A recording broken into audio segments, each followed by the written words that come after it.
ওসমান হাদির মৃত্যুর প্রতিক্রিয়ায় শাহবাগে অবস্থান কর্মসূচি পালিত হচ্ছে। সেখানে আছেন সহকর্মী শিকদার মেহেদী হাসান, জানাবেন বিস্তারিত। মেহেদী, শাহবাগে যে অবস্থান কর্মসূচি পালিত হচ্ছে সেখানে কারা কারা উপস্থিত আছেন এবং সবশেষ অবস্থা জানাবেন।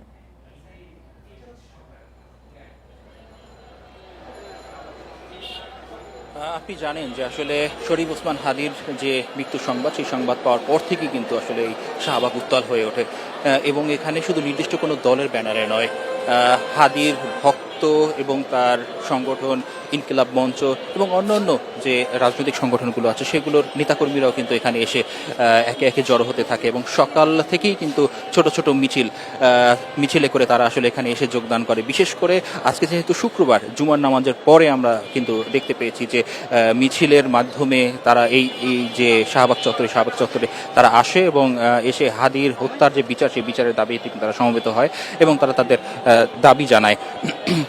বিশেষ করে এখানে স্বাধীনতা বিরোধী যে কোনো ষড়যন্ত্রের বিরুদ্ধে ছাত্র সমাজের সব সময় যে ঐক্যবদ্ধ থাকবে সেই বিষয়ে তারা এখানে একত্রতা ঘোষণা করেন। স্বাধীনতার পক্ষে বলিষ্ঠ কণ্ঠস্বর এবং ইনকিলাব মঞ্চের মুখপাত্র আসলে শরীফ ওসমান হাদির যে নৃশংস হত্যাকাণ্ডের দ্রুত বিচারের দাবিতে কিন্তু তারা মূলত এখানে অবস্থান করে এবং তারা কিন্তু একটি বিষয়ে এখানে খুব পরিষ্কার করে জানায়, যতক্ষণ পর্যন্ত না সরকার হাদির এই হত্যাকাণ্ডের বিচারে যে নির্দিষ্ট রূপরেখা ঘোষণা না করবেন ততক্ষণ পর্যন্ত কিন্তু তারা তাদের এই আন্দোলন চালিয়ে যাবেন। এবং এখানে আসলে একটি বিষয় তারা আরও উল্লেখ করেন যে হাদির স্বাধীনতার পক্ষের একজন আপোষহীন কণ্ঠস্বর ছিল। তার এই হত্যাকাণ্ড শুধু কোনো একজন ব্যক্তিকে নয়, বরঞ্চ মত প্রকাশের স্বাধীনতাকেই আঘাত করে বলে কিন্তু তারা অভিযোগ করেন। এবং এই দেশে আসলে পরিকল্পিত হত্যার রাজনীতি তারা আর চলতে দিবেন না। ভারতীয় যে আধিপত্যবাদ, সেই আধিপত্যবাদকে বাংলার মাটিতে আর সহ্য করা হবে না বলেও কিন্তু তারা আসলে হুঁশিয়ারি দিয়েছেন।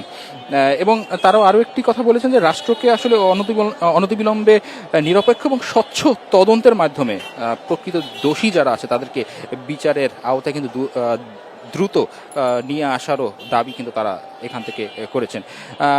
এবং এ সময় তারা আসলে স্বরাষ্ট্র উপদেষ্টার পদত্যাগও কিন্তু দাবি করেন। তারা বলেন যে উপদেষ্টা এই সময়ে এতদিন হয়ে যাওয়ার পরও তার যে হত্যায় জড়িতদের আইনের আওতায় আনতে পারে না, এমন উপদেষ্টাকে আসলে তারা চান না, এই বলেও কিন্তু তারা এখানে অভিযোগ তোলেন এবং তারা তার পদত্যাগের দাবি জানান।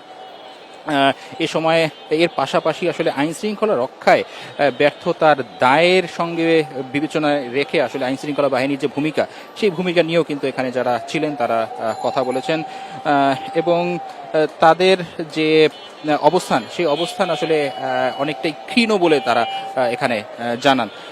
বিশেষ করে একজন পরিচিত এবং সাহসী কণ্ঠস্বর প্রকাশ এরকম হত্যার শিকার হলেও প্রশাসনের ভূমিকা কতটুকু জোরদার ছিল সেই বিষয়ে কিন্তু তারা বারবারই বলে আসছেন। যদিও তারা এখানে কিছু সময়ের মধ্যেই এই জায়গাটি ত্যাগ করবেন, কিছু সময় আগে তারা এখানে ঘোষণা দিয়েছেন আজকের মতো তাদের এই কর্মসূচি এখানেই তারা স্থগিত করছেন এবং আগামীকালকে ঠিক দুপুর 2:30টায় সংসদ ভবনের দক্ষিণ প্লাজায় শরীফ ওসমান হাদির যে জানাজা, সেই জানাজায় অংশগ্রহণের জন্য সকলকে তারা আহ্বান জানিয়েছেন। এবং এখানে কিন্তু ডাকসুর যে প্যানেল ছিল, সেই প্যানেলের যারা জিএস ছিল তারাও কিন্তু এখানে এসছিলেন এবং তারাও কিন্তু এই যে আন্দোলনের সাথে একাত্মতা ঘোষণা করেছেন এবং ঘোষণা করে তারাও কিন্তু সেই একই কথা বলেছেন যে বাংলাদেশে যে ফ্যাসিজম, সেই ফ্যাসিজমের শক্তির বিরুদ্ধে তারা লড়বেন এবং সেক্ষেত্রে তারা সকল রাজনৈতিক দলগুলোকে একত্র হয়ে কাজ করার আহ্বান জানিয়েছেন এবং কোনোভাবেই যাতে হাদির মতো অন্য কাউকে আর প্রাণ দিতে না হয় সেই বিষয়েও তারা বলেছেন। তো এখন পর্যন্ত আসলে আজকের মতো শাহবাগে তাদের যে কর্মসূচি, সেই কর্মসূচি এখন পর্যন্ত শেষ। তারা আগামীকালকে যে হাদির জানাজা, সেই জানাজায় তারা আবার তাদের দাবিগুলো তুলে ধরবেন বলে আমরা জানতে পেরেছি। তো এই ছিল আসলে শাহবাগ থেকে আমার কাছে সর্বশেষ। শিকদার মেহেদী হাসান জানাচ্ছিলেন শাহবাগ থেকে।